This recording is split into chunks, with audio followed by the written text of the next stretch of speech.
Athwa lines police મથક વિસ્તારની આ ઘટના છે। ઓનલાઈન ગેમમાં રૂપિયા હારી જતા યુવકે એટીએમ તોડીને ચોરીનો પ્રયાસ કર્યો।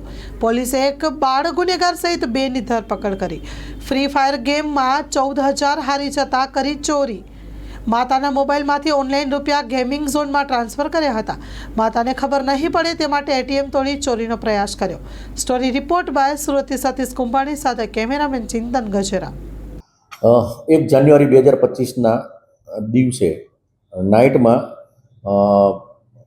ગોપીપુરા હનુમાનપુરા 4 રસ્તા પાસે આવેલ આઈસીઆઈસીઆઈ બેંકનું એટીએમ તોડવાનો પ્રયત્ન થયેલો અને એના અનુસંધાને આઈસીઆઈસીઆઈ બેંકના ઓફિસરો દ્વારા અઠવા લાઇન્સ પોલીસ સ્ટેશનમાં બીએનએસની કલમ 305 મુજબ ગુનો રજીસ્ટર કરાવેલો અને એ ગુનાની તપાસમાં અઠવા લાઇન્સ પોલીસ સ્ટેશનના સર્વેલન્સ સ્ટાફ વિવિધ વિસ્તારના સીસીટીવીઓ ચેક કરતા હતા। દરમિયાન સીસીટીવી અને હ્યુમન ઇન્ટેલિજન્સના આધારે હેડ કોન્સ્ટેબલ કારાભાઈ તથા પોલીસ કોન્સ્ટેબલ પ્રકાશભાઈની બાતમીના આધારે 2 ઈસમોને પકડવામાં આવેલા, જેમાં એક ઈસમ છે 19 વર્ષનો છે અને એક છે એ જુવેનાઇલ છે। જે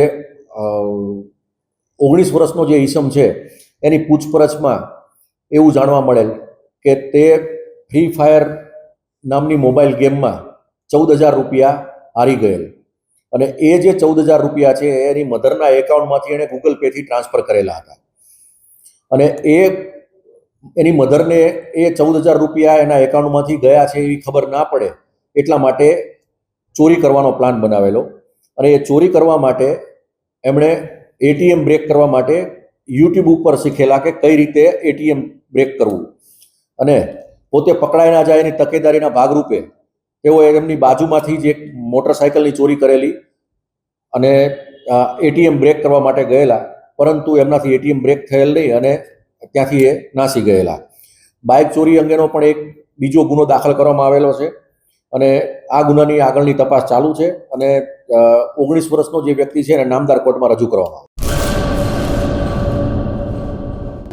લોન પર ફોન 15 વર્ષ જૂનું ગુરુ મોબાઈલ એન્ડ ઇલેક્ટ્રોનિક્સ દરેક કંપનીના જૂના અને નવા મોબાઈલ લોન ઉપર મળશે અને ઇલેક્ટ્રોનિક્સ આઇટમો ફ્રીજ, ટીવી, વોશિંગ મશીન ગુરુ મોબાઈલ એન્ડ ઇલેક્ટ્રોનિક્સ સંતોષી માતાના મંદિર પાસે અને અમારી અન્ય બ્રાન્ચ ગુરુ મોબાઈલ પોઈન્ટ આભા હોટલ નીચે પેટ્રોલ પંપ સામે ભુજ। તો મેળવો લોન પે ફોન અને તમામ ઇલેક્ટ્રોનિક્સ એપ્લાયન્સીસ।